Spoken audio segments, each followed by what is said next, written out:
Good day, everyone. I decided to release another clip on War Thunder. However, with me being the only one really viewing it, I guess I can say whatever I like. Well, I just wanted to talk about the current state of War Thunder. This is of February of 2016. Overall, I'm really enjoying the game. Just grinding for silver lines right now and lower tier planes that I enjoy.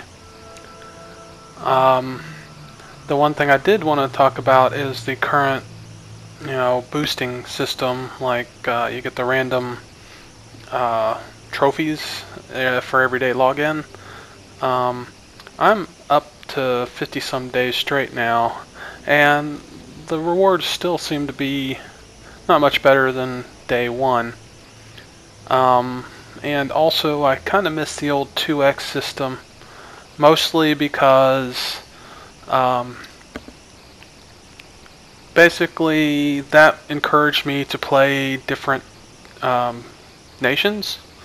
If I did my 2x on the US, then I'd go to Germany, and if I did it, then I'd move on down the line or whatever I felt like at the time. One idea I had just randomly was maybe making some of these rewards a little bit greater as you increase days in a row, and maybe even making some of them possibly nation specific. So if you play, say, the Japanese for 24 hours, you get so many additional lions or RP to kind of ground that tree. Reason why I say this, because Japanese is probably my least opened group. However, I do like to fly them for difference because you get to actually dogfight with those. Unfortunately, lately with the Zero, I'm a little too abrupt on the controls and keep doing wings rips in the middle of maneuvers trying to pull onto somebody's 6.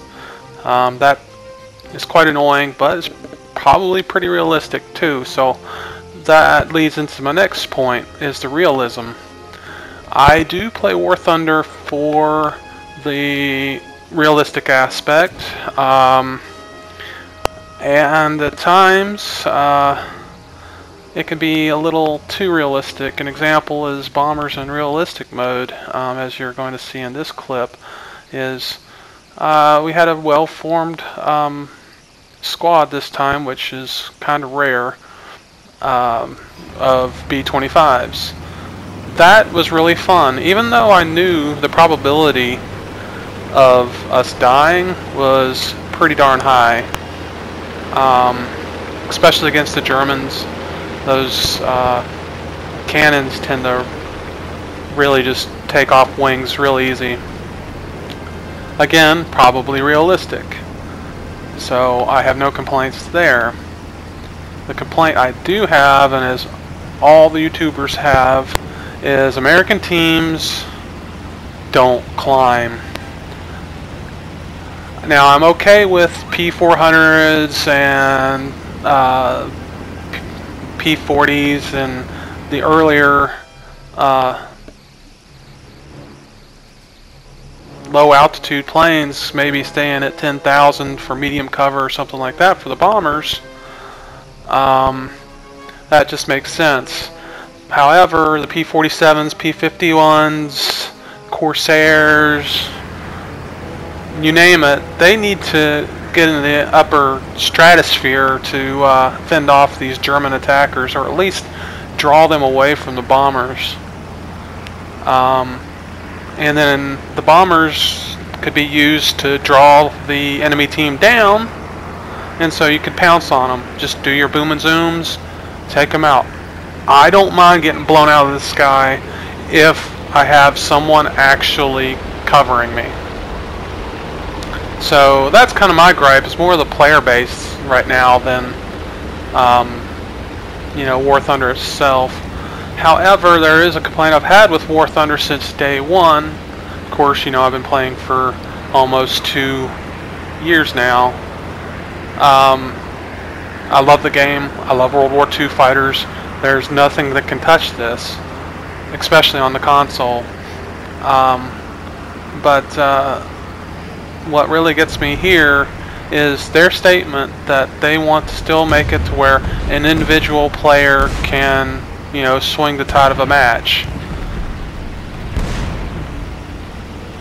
If you are a truly exceptional pilot, yeah, I believe that. But to base the game on that and try to be realistic, I'm not for that. I'm for squadrons. I'm for, you know, people getting an advantage for doing what they should be doing, either flying in formation, covering each other, or in this case, we had 3 B-25s all loaded with 1,000-pound bombs.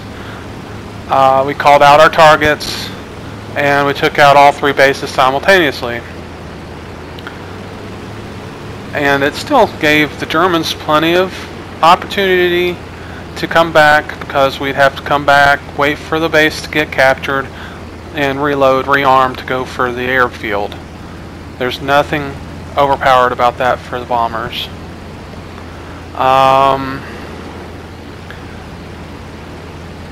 So that is what it is. Another thing has been mentioned recently by I believe Baron von Games, is having a spotting mechanic. That would be awesome. I mean, planes like the Catalina, like the Kingfisher, that are pretty much useless except for maybe in arcade battles where they can dive, you know, way beyond their speeds and actually, you know, bomb things. If they were used as true, honest to God spotters, with just bombing being the secondary, and actually getting points for, you know, spotting things on the battlefield. In realistic, arcade is a whole different thing, but in realistic, I think realistic may want to swing more towards the simulation side as far as the spotting mechanics concerned, because I can't bomb. They spot me for miles off, and, you know, sometimes even before I get to the bombing points, they've already got us. Again, maybe realistic due to things like radar, and so I'm just throwing out all kinds of conjecture here.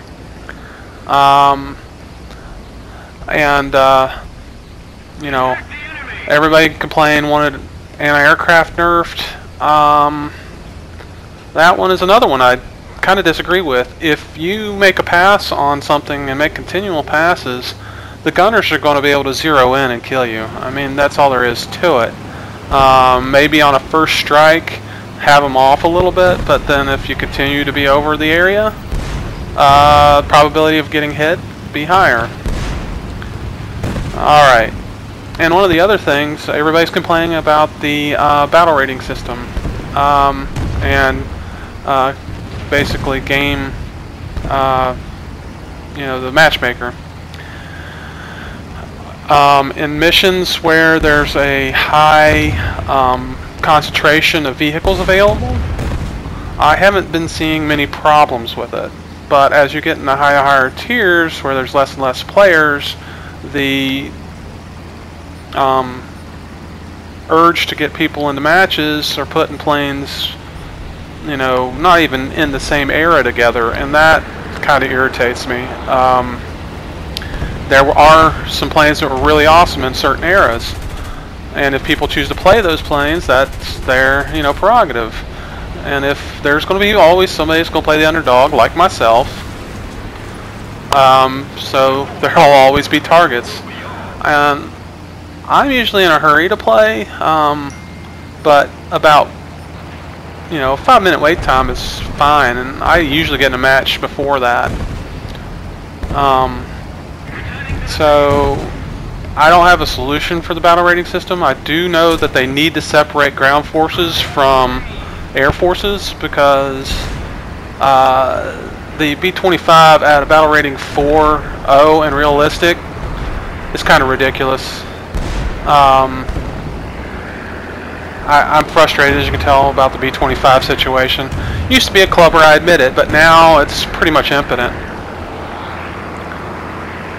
And one of the thoughts that I did have is actually including, I know they say that player performance is kind of ranked in that, but one of my ideas, and of course I'm a software engineer, and I know sometimes you've got things set up to where you're so restricted in updating your software, it makes it near impossible. But one simple idea I had, may not be simple for the software engineer, is take a look at individual pilots' recent performance. If they're losing a bunch of matches, well, put them in with a bunch of guys that are having bad luck. Eventually somebody's going to be able to increase that average. So even new players, I mean, if they've hadn't played for months, you know, they got 0 matches in the past month, well, put them in the true random fashion. But as their ranking evolves, win-loss ratio, if they're winning a lot of games, you know, put them in with a bunch of guys that are winning a lot of games. Eventually the averages will average out, and then you know, in time the matchmaker will become more, you know, I would think more evenly based. So just some ideas, some thoughts. Otherwise, damage models are improved. I like the new thermodynamics. Overall, the game in air battles, I am enjoying still. So, and I'm still here. I'm still spending money. I just spent another $25 to get my Golden Eagles to keep my premium, because I'm currently grinding a Bearcat. And you know, eventually I'm going to run out of planes that I want to get, but that's all the way up into the F-86 Sabres and MiG-15s. So, you know, I'm looking forward to getting there. I'll probably never get there, but, you know, it's a goal. So I'm actually grinding those trees now. So I'm kind of run out of ideas. Hopefully some folks will see this and maybe take note. I might try to advertise this one a little bit on YouTube. Don't know about how to do that or even to name my channel, but maybe one of these days I'll figure it out. So, hope you don't mind my rant, and hopefully you can you know, continue to enjoy War Thunder for many years to come. And I haven't even talked about tanks yet. Tanks are definitely having a serious problem with the rating system right now. I've even seen that even at the lower tier games with, like, the Sherman. I walked in with a Sherman and couldn't even touch any of the other tanks' armor, because again, it's mostly meant for infantry suppression. So, and of course we don't have infantry in War Thunder. I don't know if that will ever be simulated. Maybe it'll turn into the next, you know, Battlefield 1942, which, by the way, is one of my favorite World War II games of all time. So, hopefully you enjoyed this, and you know, give me a like, give me some feedback if you actually watch this, and I'm going to continue to play War Thunder. I'm going to see what they do. Hopefully you enjoyed the clip, and I guess I'll see you in the skies.